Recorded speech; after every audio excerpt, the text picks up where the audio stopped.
नमस्कार। हाजिर हूँ मैं क्राइम की एक और सच्ची घटना के साथ। घटना है उत्तर प्रदेश के कानपुर के शिवराजपुर थाना क्षेत्र की। जब परिवार शादी समारोह से लौटकर घर आया तो घर का दरवाज़ा अंदर से बंद था। गुड़िया गुड़िया कहकर बुलाया तो कोई जवाब नहीं आया। कुछ देर होने के बाद दरवाजे को किसी तरह से खोला जाता है।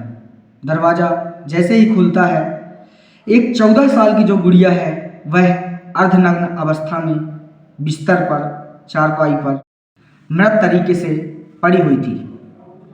घर वाले फूट फूट कर रोने लगते हैं क्योंकि उन्हें अचानक से ऐसा देखने को मिलता है। और सबसे बड़ी चीज़ और होश उड़ाने वाली बात कि बेटी अर्धनग्न अवस्था में मृत तरीके से पड़ी हुई है। जी हाँ, यह सच्ची घटना उत्तर प्रदेश के कानपुर जिले के शिवराजपुर थाना क्षेत्र की है। दरअसल शिवराजपुर में एक मोहल्ला है जिसकी एक 14 साल की लड़की का प्रेम संबंध 20 से 25 साल के लड़के के साथ था, जो कि तकरीबन 20 किलोमीटर दूर का रहने वाला था। कुछ दिनों तक इनका प्रेम प्रसंग चलता रहता है। दोनों एक दूसरे से बहुत प्यार करते थे। जब एक दिन लड़की का पूरा परिवार शादी समारोह में चला जाता है तो बच्ची जो है वह तकरीबन 8 बजे अपने प्रेमी को फ़ोन लगाती है और अपने घर में मिलने के लिए बुलाती है। कहती है घर पर कोई नहीं है, आ जाओ।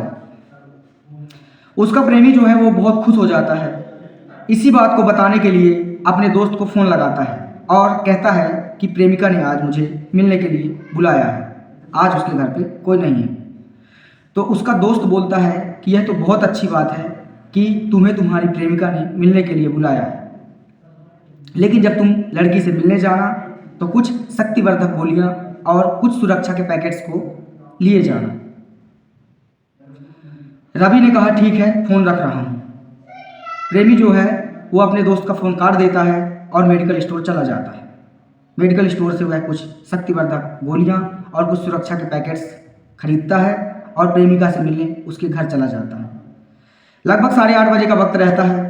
प्रेमी लड़की के घर पहुंचता है। दोनों बातचीत करते हैं।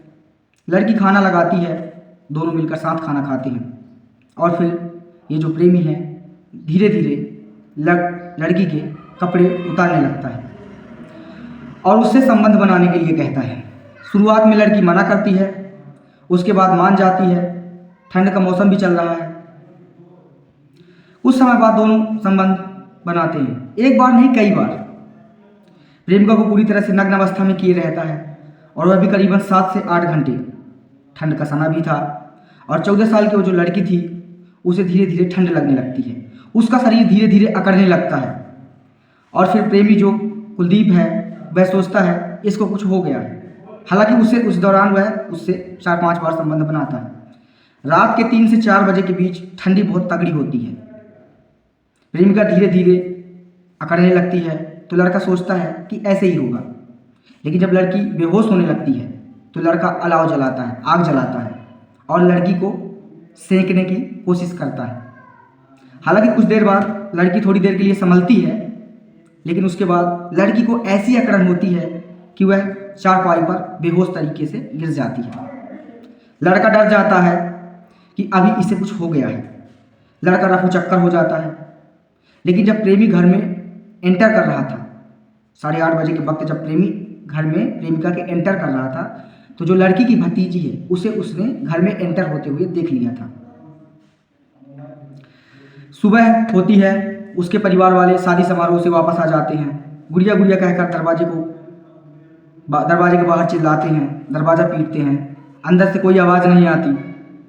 अंत में उन्हें जबरन दरवाज़ा तोड़ना पड़ता है। किसी तरह से दरवाजे को तोड़ते हैं। अंदर जाकर देखते हैं उनकी बेटी अर्धनग्न अवस्था में पड़ी हुई है। शुरुआत में थोड़ी सी डर जाते हैं, रोना धोना शुरू कर देते हैं।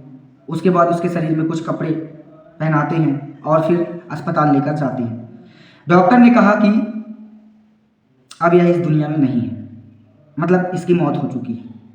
पुलिस वालों को सूचना दी जाती है, लेकिन जो लड़की की भतीजी रहती है वह पूरी घटना पुलिस वालों को बताती है कि दीदी से मिलने कल रात में एक लड़का आया था लड़की का कोई दोस्त आया था।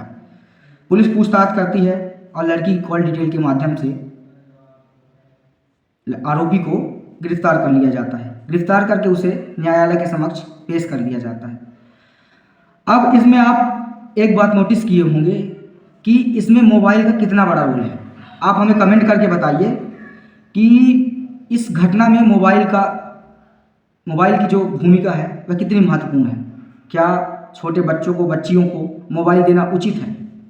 आप हमें कमेंट करके इस वीडियो में बता सकते हैं। चैनल को सब्सक्राइब कर सकते हैं ऐसी और सच्ची घटनाओं के साथ। इसके बाद हम आपको पुलिस का बयान सुनाने वाले हैं। थाना क्षेत्र शिवराजपुर के एक गांव में अपने ही घर में मृत पाई गई युवती के प्रकरण में ह्यूमन इंटेलिजेंस और सर्विलांस के माध्यम से एक युवक को गिरफ्तार किया गया। गिरफ्तार युवक ने घटना में अपनी भूमिका स्वीकार की, जिसके आधार पर उसे न्यायालय के समक्ष प्रस्तुत कर जेल भेजा गया है।